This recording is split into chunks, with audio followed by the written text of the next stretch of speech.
And here we are again with Bradley Kuhn, who is policy fellow at the Software Freedom Conservancy, and we'll talk about the 25 years of copyleft enforcement, a long way. The stage is yours. So I have to cover 25 years in 15 minutes, and I'm not getting a slide, so I don't know. I may not get my slides, I guess. Oh, there it goes. There's a delay. I noticed that before. I hit it too many times. So I'm an activist. I was told this morning I have to choose between being a musician with a tip jar or Taylor Swift. I am neither, but I still think I can do open source and free software. I tend to put Don Quixote on my slides because people love to tell me that I spent most of my career attacking windmills. And in fact, most literary scholars believe that the symbol of Don Quixote is the idea that sometimes the windmills really are giants, and only the person who sees the world a different way can realize that. I'm focused on the software right to repair. We've traditionally called this free software.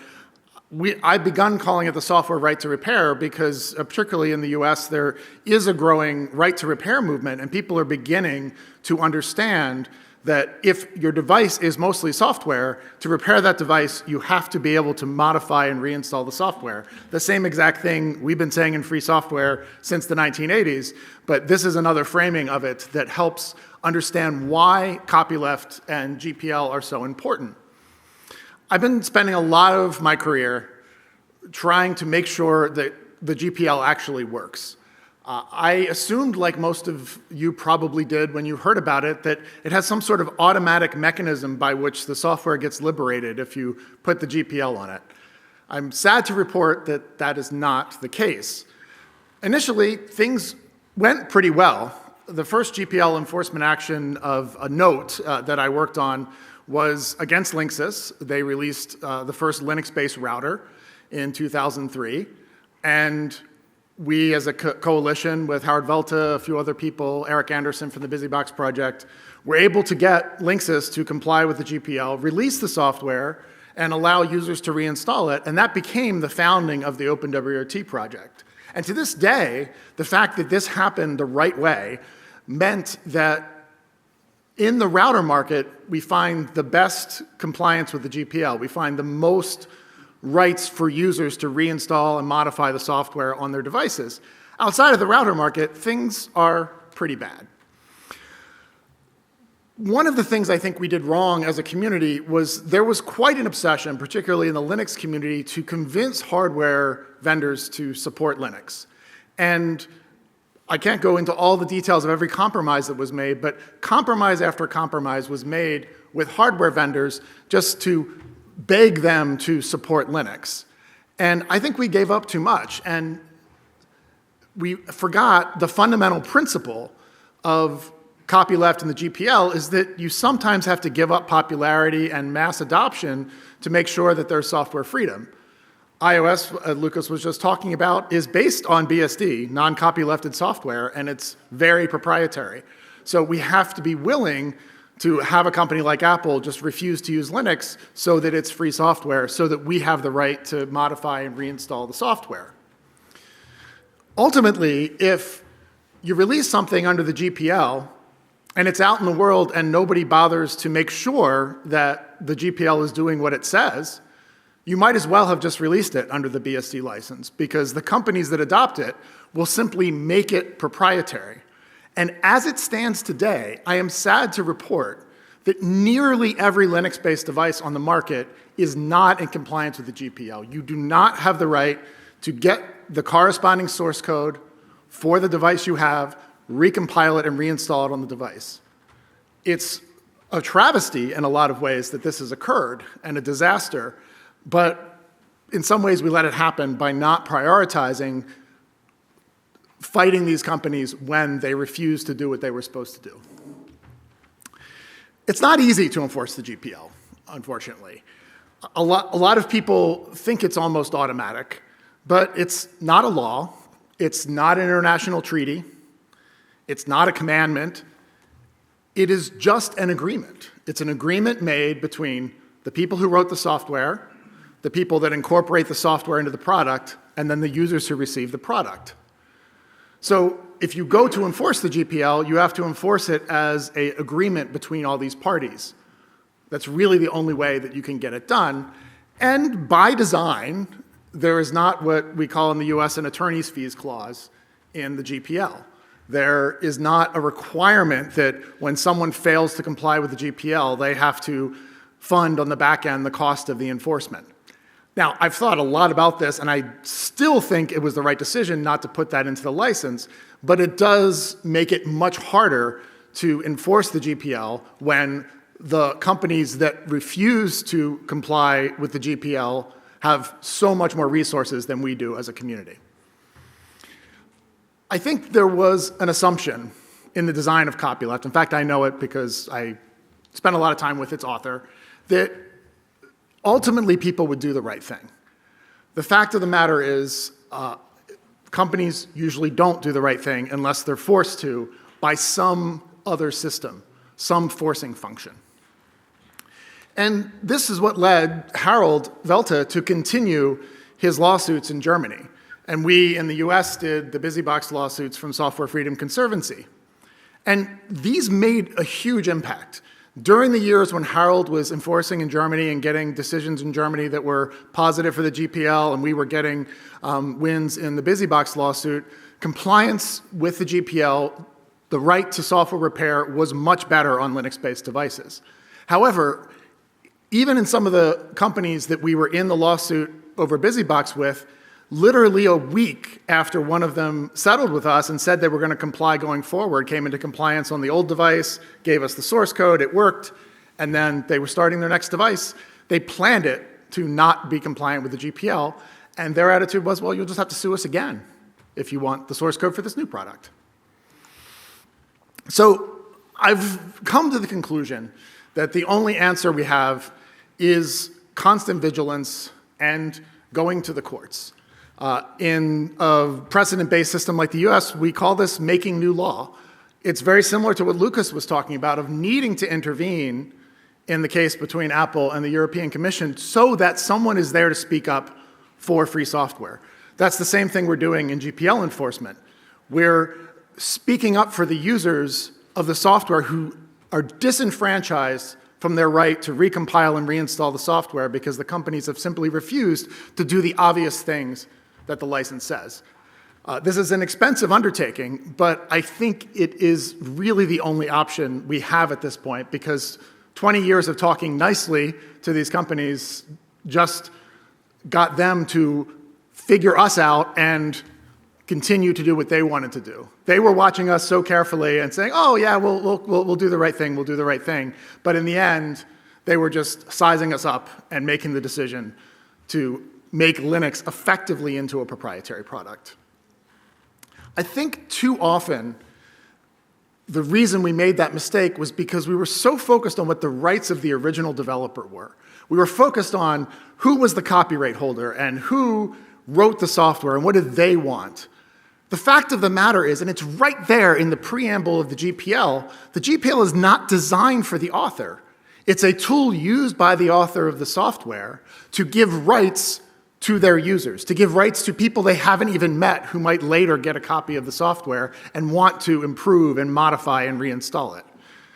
And those are the people that I'm focused on standing up for and making sure that they, when they have an Android device, can reinstall an alternative firmware. When they have a refrigerator, which apparently run Linux now, they should be allowed to not have it spy on their food, and so that the companies that sell them the food know what they're eating. I think we've got to do this because it's the only way we're going to adjudicate, and Copyleft was an essential tool that we invented to get this done. Right now, the Software Freedom Conservancy is really the only organization in the world actively working on enforcing copyleft. Harold did wonderful work, but he burned out from it and moved on and does not have time to do it anymore. So we're all that's left, and we're trying to do it. We're doing it mostly in the US at the moment because we're a US-based organization. Right now we have the Vizio case, which I have a link here you can read more about. Our Vizio case, which is focused on establishing the right of third-party beneficiaries who receive the product to have a right to enforce the GPL. So we bought Vizio TVs. They did not comply with the GPL. We asked for the source code. Vizio did not give it to us. And we're saying, as a purchaser of the device, we have a right under the GPL to demand that. That will, as I said, make new law in the US. We also launched a website. It was announced last year, actually, at this conference by my colleague, Denver Gingerich, that is designed to allow individual users who are finding they don't get the right source code to have a place to collaborate and say, oh, did you buy this device too? Can you get the software to build? Okay, well, neither of us can get it to build. It's probably not compliant with the GPL. And so I hope you will look in your devices. You probably have multiple Linux-based devices in your home that have GPL software in them. There should be an offer for source. Exercise that offer for source and ask for the source code, and let us know at the Use the Source project if you get source code, and if it's incomplete, let us know, and we'll post it on the site for other people to collaborate.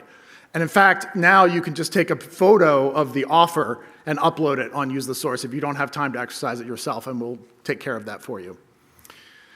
We also believe that Europe, and particularly Germany, is a very good venue for upholding GPL rights. That's what Harold discovered and did such good work. We are doing work outside the US as well, in Germany, to enforce the GPL. I can't announce it yet. It turns out in Germany, if you speak about a case that's not finished yet and you were wrong, you can get in a lot of trouble. So to protect the individual involved, we're going to announce it when it's safe to announce it. But we expect by the end of 2024 to announce a major win that we've had in the German courts recently. So that's pretty much it. This is a very complicated topic. I have 2 links to my FOSDEM talks, one from 2017 and one from 2023, that cover all of these issues in much more depth. And so if you want to hear more of me, which I would understand if you don't, but if you do, you could take a look at those 2 talks. And of course, on Software Freedom Conservancy's website, we have plenty of information about the GPL. And as Lucas did for FSF Europe, and I think you should donate to FSF Europe, I hope you'll also donate to us. If you need to think of it as a tip jar, that's fine. But a lot of tips actually do give us the ability, FSF Europe, Software Freedom Conservancy, to take on these huge billion-dollar companies. We've done it successfully. We're going to continue to do it, and FSF Europe is going to do the same, I'm sure, when it's necessary to fight for software freedom. So please donate to both organizations to help us be able to continue to do this work.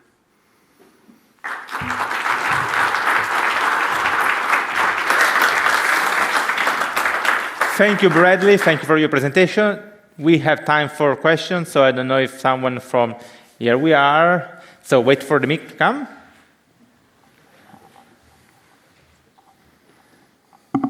Okay. I just wanted to ask a clarification about the GPL.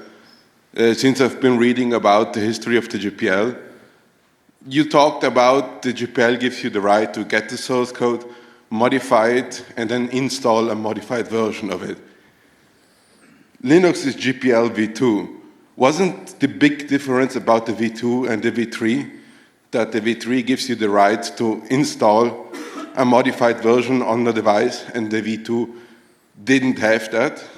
Or may I be mixing something up? I don't mean to be glib, but I only have 1:30 to answer that question, and the answer is actually a 15-minute answer. The answer I can give quickly is that is fake news. There has always been a right to reinstall under every version of the GPL ever released. If you look into GPL v2, the source code is defined not just as the source code itself, but also, quote, the scripts used to control compilation and installation of the executable, unquote. I have no idea what install means, but to install back onto the device you already have. I realize that there are a lot of companies out there who claim that what GPL v2 means is you have a right to install it into some other virtual machine, not the device you actually have. That is just their rhetoric. I think the plain meaning of install is obvious, and it always was obvious. There is a lot of weird information out there because there was confusion during the GPL v3 process, and a few people made some misstatements, but I believe there has always been a right to reinstall under GPL 1, 2, and 3, and that it continues to be. In fact, and I'll use my last 30 seconds to say, the right to reinstall under GPL v3 in many ways is narrower than GPL v2 because GPL v3 says you only have to be allowed to reinstall onto a user product as it's defined in the GPL v3. GPL v2 says you have to be allowed to reinstall wherever you want and on any device that you have a GPL v2 program on. I have 12 seconds. And great to stay in 1 minute and a half. Is there another question? Or yes or there? Wait for the mic. And we just take 1 minute from the pause to answer the question.